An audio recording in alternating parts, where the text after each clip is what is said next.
जय राधेश्याम समवेत साधु सज्जन भक्तबृंद जनित सकल चरणे रइल आमार कोटि कोटि वैष्णवीय प्रणाम। अप्राकृत जगतेर महान सम्पद जे सम्पद जुग जुग धरे मातृजठरे ऊर्ध्व पदे हेसनमुंडे तपस्यारत थाकलेও गोलकेर मधुरादपि मधुर हरिनाम सम्पद लाभ करा जाए ना। সেই অপ্রাকৃত জগতের চিন্ময় সম্পদ আমার কলির পাবন অবতার গৌর হরি তিনি কৃপা করে আমাদের মতো কলিহত জীবগণকে উদ্ধার করার জন্য তিনি গোলক থেকে ভূলোকে সেই হরিনামে সম্পদ তিনি হরণ করে এনেছেন। তাই পদকর্তা বাসুদেব ঘোষ তিনি লীলার এক পাশে দাঁড়িয়ে মহাপ্রভুর লীলা দেখছেন আর তিনি কলম দিয়ে সেই পদাবলী তিনি রচনা করছেন। পদকর্তা বাসুদেব ঘোষ বলছি আমার গৌর যদি আজ ধরাধামে না আসতো, আমার গৌর যদি ভূলোক থেকে গোলক থেকে ভূলোকে নেমে না আসতো, তাহলে আমরা রাধা কৃষ্ণের এই রস আমরা কোনোদিনই আস্বাদন করতে পারতাম না, তাই না বাবা? তাই বলছি যদি গৌর না হতো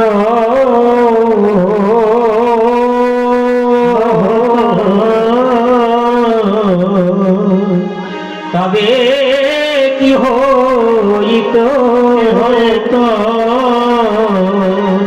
আমরা কেমনে ধরিতাম গৌর না হইতো তবে কি হইতো কেমনে ধরিতাম যদি গৌর না হতো তবে কি হইতো কেমনে ধরিতাম যদি গৌর না হইতো তবে কি হইতো কেমনে ধরিতাম রাধার মহিমা প্রেম রস সীমা রাধার মহিমা দেখে যা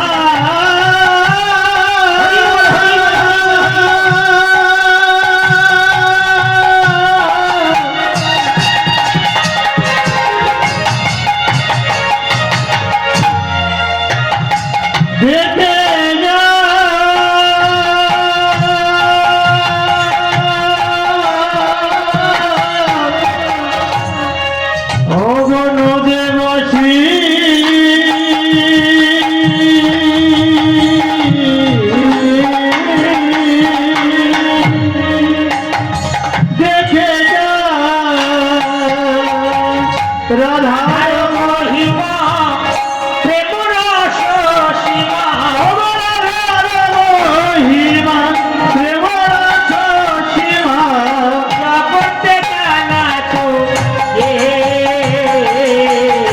জগতে জানা তো রাধার মহিমা প্রেম রস সীমা রাধার মহিমা প্রেম রস সীমা জগতে জানা তো জগতে জানা তো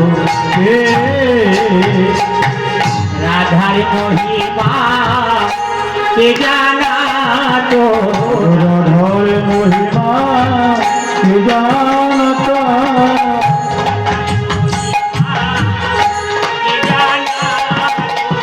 রাধার মহিমা কে জানা তো গৌরী যদি না যাহা নাই তো রাধার মহিমা কে জানা তো গৌর মহিমা কে জানাত রাধার মহিমা কে জানাত আমার গৌরী যদি না যাহা নাই তো রাধার মহিমা কে জানা আমার গৌর যদি না জানাত রাধার মহিমা কে জানাত রাধার মহিমা কে জানা রাধার মহিমা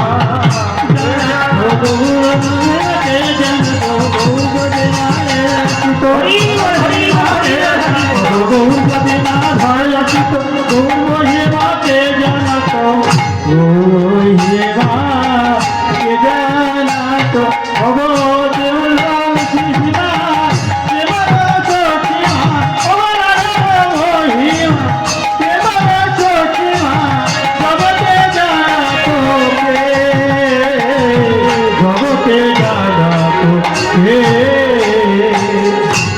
চৈতন্য মহাপ্রভু আজকে তার 538তম শুভ আবির্ভাব তিথি।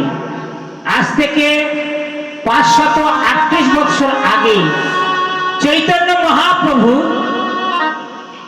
তিনি নবদ্বীপে শচী মায়ের গর্ভ সিন্ধুতে আবির্ভূত হয়েছিলেন। তাই সেই মহাপ্রভু তিনি যদি না আসতেন তাহলে রাধা কৃষ্ণের এই যে প্রেমের মহিমা সেটা আমরা কোনোদিনই আস্বাদন করতে পারতাম না। মহাপ্রভু হলেন সংকীর্তনের পিতা, সংকীর্তনৈক পিতার কমলায়তাক্ষ বিশ্বম্ভর দ্বিজবর যুগ ধর্ম পালৌ বন্দে জগতে প্রিয় করো করুণার অবতার।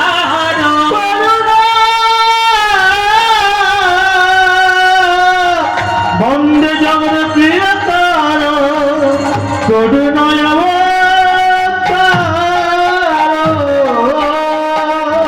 মহাপ্রভু হলেন করুণার অবতার, মহাবদান্য অবতার, এমন মহাবদান্য অবতার আর কোন যুগে হয়নি। মা কোন যুগে এমন করুণার অবতার হয়নি। তিনি এত কৃপাময়, কেউ যদি একবার গুরুচরণে আশ্রয় গ্রহণ করে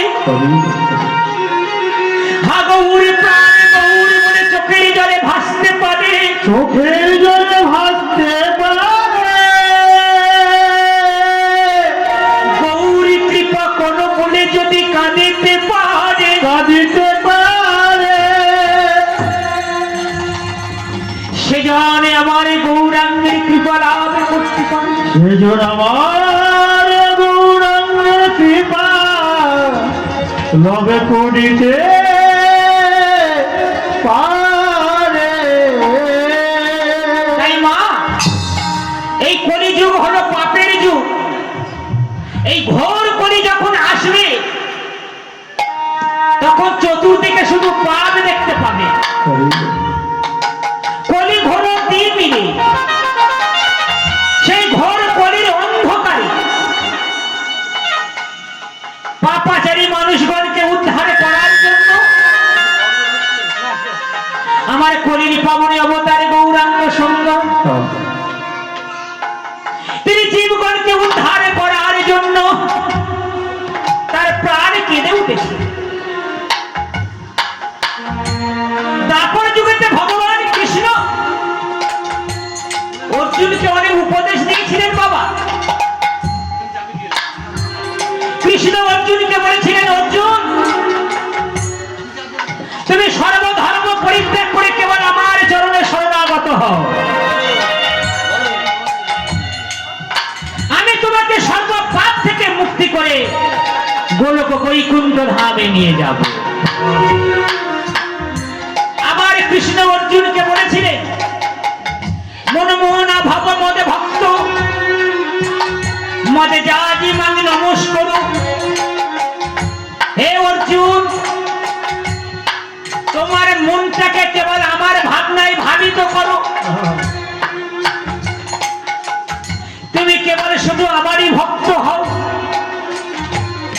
পূজা যদি করতে হয় শুধু আমাকেই পূজা করো, আরে নমস্কার যদি করতে হয় তুমি কেবল আমাকে নমস্কার করো। কত জ্ঞান অর্জুনকে দিয়েছেন ভগবান, কিন্তু কলিযুগ যখন শুরু হলো ভগবান দেখছেন ওদেরকে জ্ঞান দেওয়াই সার হলো, কেউ আচরণ করছে না, কেউ নিয়ম মানছে না।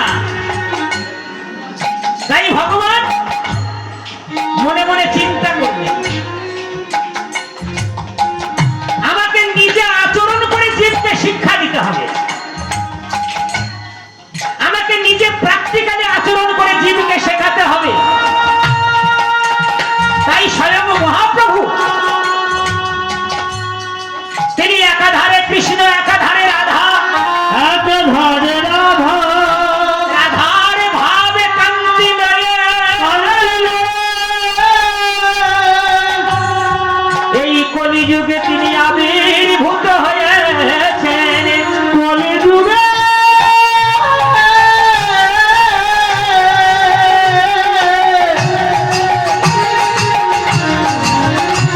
এই কলিযুগে তিনি আবির্ভূত হয়েছে। তাই মহাপ্রভু ভাবলেন আমাকে নিজে আচরণ করে শেখাতে হবে। আপনি আচরিয়া ধর্ম জীবের শেখায়, জীবেরই শেখায়, আপনি না আচরণে করিলে অন্যের শেখানো না যায়। অন্যের শেখানো না যায়। তাই কেমন করে রাধা কৃষ্ণ বলে কাঁদলে তাদের কৃপা লাভ হবে, কেমন করে নয়নে জলে বুক ভাসিয়ে ভগবানের জন্য কাঁদলে ভগবানকে পাওয়া যাবে, সেই শিক্ষা দেওয়ার জন্য তিনি কলিযুগে ভক্ত বেশে সচিমায়ের গর্ভ সিন্ধুতে আবির্ভূত হলেন। আবির্ভূত হয়ে কলি বলেন জীবগণকে বলছে ওরে ওরে কলির জীব, যদি তোমরা ভব সমুদ্র পার হতে চাও তাহলে দুবাহু তুলে কীর্তন করো আর মুখ দিয়ে বলো গাও পুন পুন শ্রী গৌরাঙ্গের গুণ, গৌরাঙ্গের গুণ, গাও পুন পুন শ্রী গৌরাঙ্গের গুণ।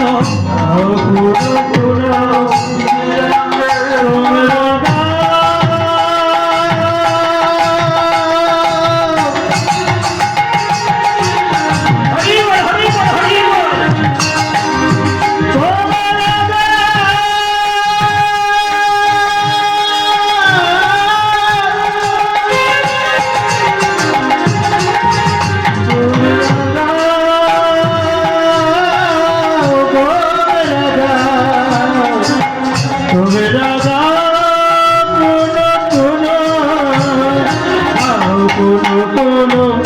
গৌরাঙ্গের গুণ, ভজন লোক দিয়া মনে দাও, গুণ গৌরাঙ্গের গুণ, সরল দিয়া এ ভব সংসারে এমন দয়া না দেখি গোয়াকে যো। ভাব সংসারে এমন দয়া দেখি গোয়াকে আরে এ ভব সংসারে এমন দয়া না দেখি গোয়াকে যো। ভাব সংসারে এমন দয়া দেখি গোয়াকে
করুণাময় অবতার। নম মহাবদান্নায় কৃষ্ণ প্রেম প্রদায়কে কৃষ্ণায় কৃষ্ণ চৈতন্য নামনে গৌরতিষ্যে নমো নম। নম মহাবদান্ন অবতার, তিনি কৃষ্ণ প্রেম দিতে পারে। কি বাবা, মহাপ্রভু দিতে পারে কৃষ্ণ নাম, কৃষ্ণ প্রেম, আর কেউ দিতে পারবে না। তাই সেই করুণাময় ভগবানের আজকের শুভ আবির্ভাব তিথি। এই যে ভগবানকে গোলক থেকে ভূলোকে নেমে এনেছেন, কে এনেছেন না ভগবানের আর এক মহাবিষ্ণুর অবতার অদ্বৈত প্রভু। এই অদ্বৈত আচার্য একদিন নয়, দুই দিন নয় বাবা, দীর্ঘ 12 বছর ধরে শান্তিপুরের বাবলা নামক ঘাটেতে একটা একটা করে তুলসী পত্র তিনি প্রতিদিনে ভাসিয়েছে। তুলসী পত্র ভাসিয়ে ভগবানকে নিমন্ত্রণ করছে, হে ভগবান, হে চক্রধারী নারায়ণ, তুমি তো গীতায় বলেছিলে পরিত্রাণায় সাধুনাং বিনাশায় চ দুষ্কৃতাং ধর্ম সংস্থাপনার্থায় সম্ভবামি যুগে যুগে।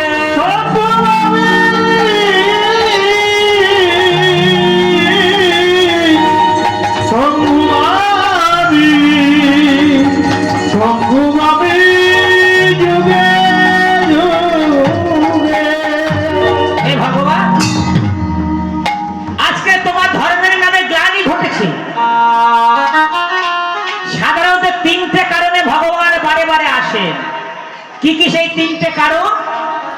পরিত্রাণায় সাধুনা, সাধুদেরকে পরিত্রাণ করার জন্য ভগবান বারে বারে অবতরণ করে। বিনাশায় চ দুষ্কৃতা, যারা দুষ্কৃতী, যারা ভগবান বিরোধী, তাদেরকে বিনাশ করার জন্য ভগবান আসে। আর কি না ধর্ম সংস্থাপনার্থায়, যে শুদ্ধ ধর্ম হারিয়ে গেছে,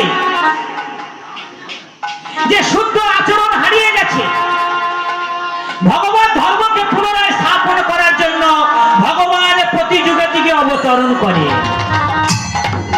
সম্ভবামি যুগে যুগে, সম্ভবামি যুগে যুগে, সম্ভবামি যুগে যুগে, সম্ভবামি যুগে যুগে, সম্ভবামি যুগে যুগে, সম্ভবামি যুগে যুগে, সম্ভবামি যুগে যুগে,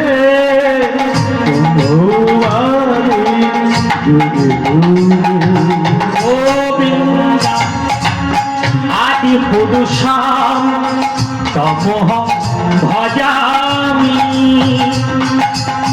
গোবিন্দাম আদি পুরুষাম তমহং ভজামি, গোবিন্দ আদি পুরুষ হরি বল হরি বল হরি বলে ভজামি, গোবিন্দ আদি পুরুষম তমহং ভজামি।